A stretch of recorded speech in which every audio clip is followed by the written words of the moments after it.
एक शख्स जिसने अपनी इंजीनियरिंग की पढ़ाई बीच में ही छोड़कर अभिनय को कैरियर बनाया।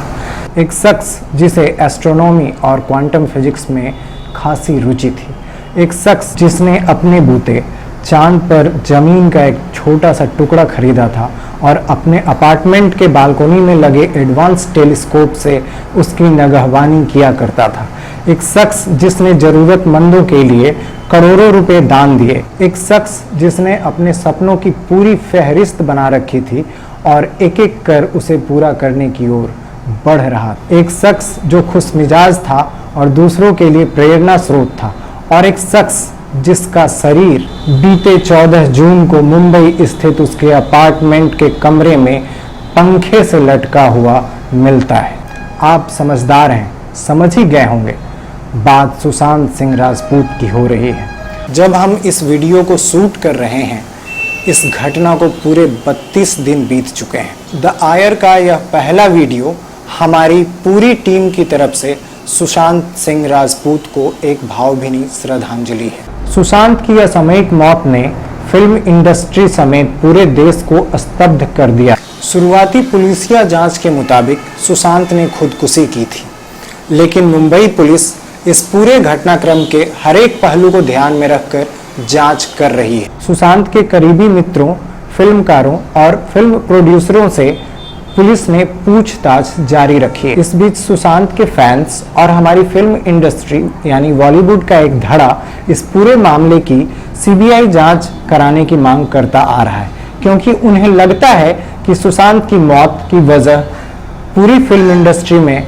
फैला नेपोटिज्म। एक जिंदा दिल इंसान और एक कुशल अभिनेता सुशांत के साथ वो क्या परिस्थितियां थीं जिसने उन्हें सुसाइड करने पर मजबूर किया, इसका सही और माकूल जवाब सिर्फ और सिर्फ सुशांत ही दे सकते थे, लेकिन अब वो संभव नहीं। इस घटना के बाद एक शब्द जिसने सबसे ज्यादा सुर्खियां बटोरी और बड़ी बहस का हिस्सा भी बना, वो था नेपोटिज्म। तो चलिए द आयर के इस विशेष एपिसोड में नेपोटिज्म और हमारे आसपास बनी इसकी गहरी पैठ को परत दर परत समझने की कोशिश करते हैं। फर्ज कीजिए कि एक गांव में एक किसान पिता के 2 बेटे हैं। बड़े बेटे को नौकरी लगती है।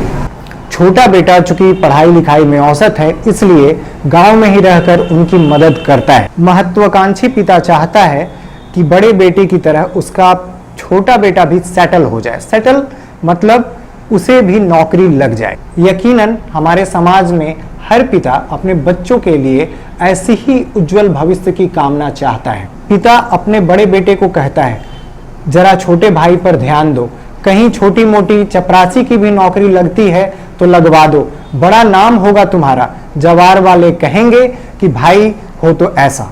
बड़ा भाई पिता की बात मानकर अपने छोटे भाई को दूर के किसी दफ्तर में चपरासी की नौकरी पर रखवा देता है और इस तरह छोटा भाई भी सेटल हो जाता है। अब आप कहेंगे इसमें नया क्या है, ऐसा तो हमारे आसपास रोज होता रहता है और इसमें बुरा भी क्या है। जी, ये बिल्कुल भी नया नहीं है, लेकिन यकीन मानिए जाने या अनजाने में आपने नेपोटिज्म की जड़ों को और भी गहरा किया है।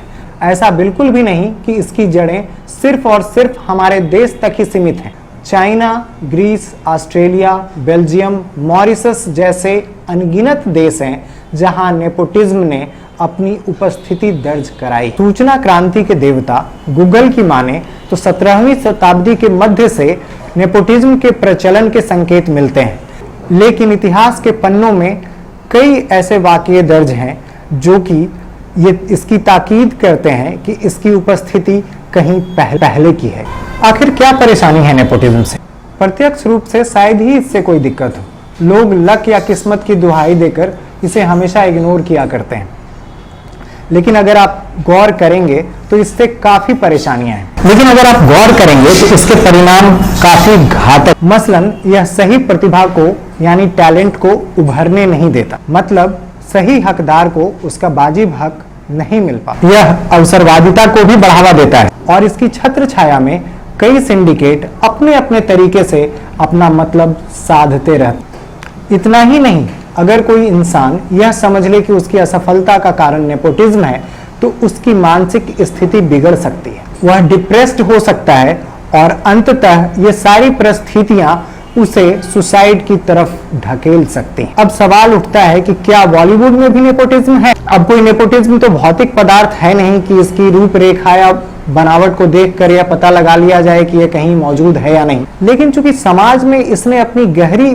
पैठ बना रखी है और बॉलीवुड भी तो हमारे ही समाज का हिस्सा है, तो वहां भी इसके प्रेजेंस को कैसे नकारा जा सकता है? वो भी तब जब 100 साल पुराना हमारा बॉलीवुड आज एक बहुत बड़ा बाजार बन चुका है। यहाँ चकाचौंध है, दिखावा है और शायद पैसा भी, और जिसकी लालसा सैकड़ों युवाओं को अपनी ओर खींचती है, जिनमें से कुछ तो अपनी राह बना लेते हैं और बाकी बस भीड़ का हिस्सा बनकर रह जाते हैं। अब सिनेमा की सफलता का आकलन आमतौर पर बॉक्स ऑफिस पर की जाने वाली उसकी कमाई, सोशल मीडिया या गॉसिप साइट्स पर उसकी पहुंच से की जाती है। दर्शक भी अब सिनेमा देखने से पहले साइट्स पर उसकी प्रेजेंस और YouTube पर उसके ट्रेलर के व्यूज काउंट देख लेते। और जब बात बाजार की है तो व्यापारी यानी प्रोडक्शन हाउसेस या प्रोड्यूसर पैसा वहीं लगाएगा जहां से उसे ज्यादा से ज्यादा मुनाफा आने की राह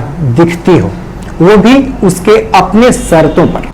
इंडस्ट्री में आजकल इनसाइडर्स, आउटसाइडर्स और गॉडफादर जैसे शब्द भी काफ़ी प्रचलित हैं। इन्हें समझना बिल्कुल ही आसान है। इनसाइडर्स वे हैं जिनके माता पिता या कोई रिलेटिव बॉलीवुड में अपनी अच्छी पहचान बना चुके हैं या स्थापित हो चुके हैं। आउटसाइडर्स वे हैं जो बॉलीवुड यानी फिल्म इंडस्ट्री के लिए बिल्कुल नए हैं, और गॉडफादर वे हैं जो आसानी से या जिनके कहने पर आसानी से इनसाइडर्स या आउटसाइडर्स को कोई काम मिल जाता है। इस बाजार में राह किसी के लिए आसान नहीं है, लेकिन शुरुआती दौर में आउटसाइडर्स की तुलना में इनसाइडर्स को काम मिलना ज़्यादा आसान इसलिए भी होता है क्योंकि इनसाइडर्स शुरू से ही अपने आप को उस चीज़ के लिए प्रिपेयर कर रहे होते हैं, या फिर ऐसा भी कह सकते हैं कि इनसाइडर्स प्रोड्यूसर्स या प्रोडक्शन हाउसेस की नज़रों में पहले से ही बने रहते हैं। इंडस्ट्री के एक नामचीन प्रोड्यूसर ने अपने एक इंटरव्यू में कहा था कि मैं अपनी फिल्मों में किसको कास्ट करूंगा वो मेरी चॉइस होगी, किसी का क्या जाता है। ये बात बिल्कुल सही लगती है, लेकिन इतना समझने के लिए तो काफ़ी ही है कि बॉलीवुड में नेपोटिज्म कितनी गहरी पैठ बना चुका है। क्या नेपोटिज्म को खत्म किया जा सकता है? सवाल सीधा है लेकिन पेचीदा भी। हाँ या ना में सीधे तौर पर इसका जवाब नहीं दिया जा सकता है, क्योंकि इंसान महत्वाकांक्षी भी है और संवेदनशील भी। सुशांत की मौत के बाद नेपोटिज्म पर जो बहस छिड़ी है उसे और विस्तार देने की जरूरत है, जिसके बाद कम से कम हर कोई समझ सके कि कभी न कभी कहीं न कहीं उसका अपना भी नेपोटिज्म का शिकार हो सकता है।